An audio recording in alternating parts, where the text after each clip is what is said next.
senior National Party figures want agriculture excluded from the 2050 target, and the Prime Minister is heading in that direction, apparently.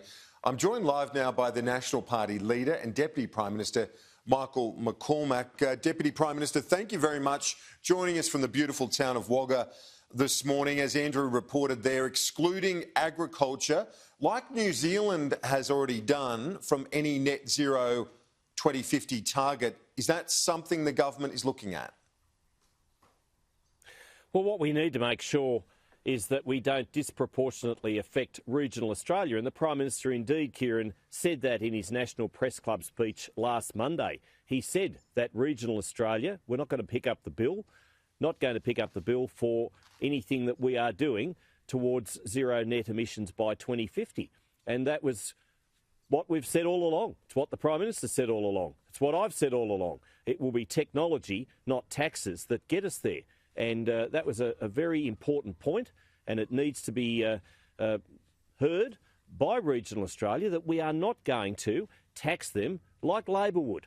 Labor, the only way they're ever going to get anywhere where they need to get with their climate, because they're all over the place when it comes to this, is that they would whack regional Australia in particular. They would whack agriculture. They would absolutely hurt mining and resources. Well, we're not going to do that. It's going to be that technology roadmap.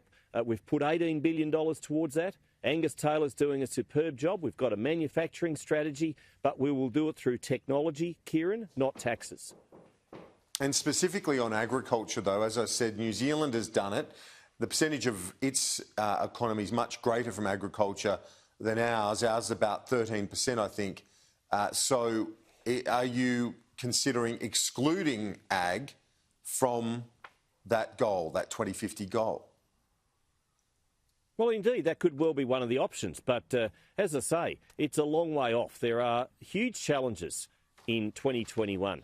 And we're not worried, well, I'm certainly not worried, about what might happen in 30 years' time. The concentration at the moment, indeed, for me, for the National Party, and indeed for regional Australia, is getting back on our feet after what's been a very challenging year. We've encountered drought, we've had bushfires impacting regional Australia, of course, far greater than metropolitan Australia. And then we've had, of course, floods following that. And then, of course, we had COVID-19, and the whole nation, the whole world is doing its best to recover from that. And there's no way known that we are going to whack regional Australia, hurt regional Australia in any way, shape or form, just to get a target for climate in 2050. It's not going to happen. Prime Minister said it's not going to happen. We get there, we'll get there through technology. We'll get through our technology roadmap. New Zealand, well, yes, they've said that 2050 is a target, but they've also had that caveat with their agriculture. Well, if that's what it takes, well, that's what it takes. But we're not going to hurt regional Australia. We're not going to hurt those wonderful people who've put food on our table, who've grown the fibre which we need and which the world needs. Australian farmers produce the world's best food and fibre. We will always back them. We will not unfairly impact them, and that's our commitment, and that's certainly the Nationals' commitment to our regional areas.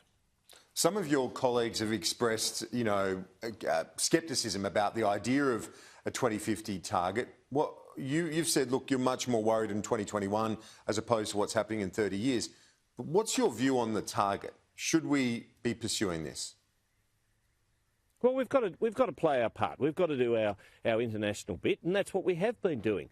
Emissions by 2005 standards are down 17%. We're working towards meeting and beating, indeed, our international obligations. We've always done that. We are a world player, and if it comes to trade and playing our part in the world as good international citizens, we're doing that. And if you do want to trade with other nations, and Australia is very much a trading nation, and of course we all know that trade equals jobs and more trade equals more jobs. Well, there are going to be those provisions put in those trade agreements that certainly Australia will always meet and beat international obligations when it comes to making sure that we lower emissions. On the COVID vaccines, Andrew reported a bit earlier, 25% of the population, according to polling, not convinced about the safety of the shot. The government's got a fair bit of work to do here. Are you worried You concerned by that number? We've got the best health experts in all of the world, and certainly we've got the best advice coming out of the Therapeutic Goods Administration. Those people who work in the TGA, those people who work on frontline medical, our personnel who work in that sphere are the very best in the world. And we've followed their advice all the way through, Kieran. I just heard before on your show that, the TGA will, it'll be warts and all. So anything that happens to people that is adverse as a result of one of these jabs will be there for all to see. Will be publicised. The public will be made aware of it. This will be a very transparent process, as it should be. So why is there so much scepticism? With one of the world's best health. Well, of course, people are always sceptics. People are worried. People are nervous. So I understand that. But I would sooner have the jab. I would sooner take the best advice from Professor Paul Kelly, from Brendan Murphy, from the Australian Health Protection Principal Committee. I would sooner take that advice and have the jab and have the 2 doses of it than be lying weeks later in an ICU care unit and be worried about why I didn't. Concerned about the fact that I may now not live to see the end of the year. Is that why the Prime Minister was so keen to rein in Craig Kelly in terms of following the official advice, which obviously he wasn't through his many online posts? Well, to get the best health outcomes and to get our economy back on track, we need the vaccine strategy. We need to be all on board with that vaccine strategy as a government. I know it's important that we provide that assurance to the Australian public that what we're doing is the right way to go. And it is, because the best health medical advice is saying just that. We need to make sure, and Australians in general have been magnificent all the way through the COVID situation. They've social distanced, they've made sure that they had masks on where asked to do so, they quarantined, they self-isolation, and we did it very well. And that's why, sadly, we've had 909 deaths, but compared to other nations in the world, Kieran, we've done very, very well. We are the envy of the world when it comes to how we've tackled and handled the COVID situation. This is a global pandemic. But some of the backbenchers, like Craig Kelly, like your own George Christensen, have been not following the official advice in terms of what they are saying. Will you also rein in George Christensen? I spoke to George Christensen last week. George Christensen is very much adherent and promoting the government's vaccine strategy. He has been all the way through. So I know that George is backing it, I know that Craig Kelly's backing it, and I know the government's backing it.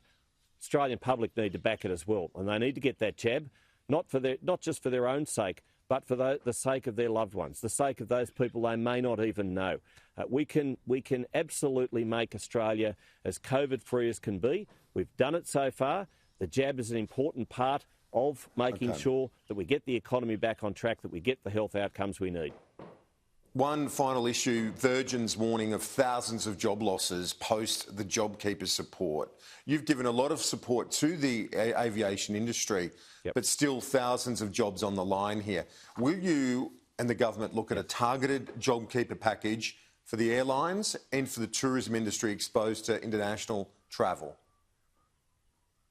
Yeah, I understand it would be very difficult for those people in the aviation sector. And, of course, border closures, which happen at the drop of a hat, don't help them when they're trying to get back interstate and intrastate travel as best as I know the nation needs. What we've done so far is $2.72 billion worth of assistance. It's been targeted. It's been very helpful for those regional communities. I'm in one at the moment that relies on that, of course, that aviation, those airline services coming in. It hasn't been assistance for the airlines. It's been assistance for the communities they serve, moreover, Kieran. And that assistance has kept people in jobs. And I know that planes in the air means jobs on the ground, and we want to make sure that as many of those people who work in the aviation sector have a job and have a career going forward. And so that's what we'll continue to do. We've changed and tweaked and made sure we've had the right measures in place all the right through COVID. So possibly a targeted JobKeeper for them? Well, we'll continue to talk to the airline chief executives. I have conversations with Jane Herdlicker from Virgin, Alan Joyce from Qantas, and of course others as well. right down to charter operators in regional areas. So we have those conversations. I've had those conversations, and that's why we've been able to keep as many people in the aviation sector employed as possible. And we'll continue to have those conversations, and we'll continue to provide the right assistance as you'd expect a good and responsible government to do, Kieran.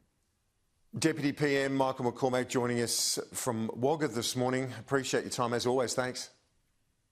Where many people are coming to take up a place in regional Australia, Kieran. 7,782 Sydney-siders have opted for a regional living experience, and good luck to them. We welcome them.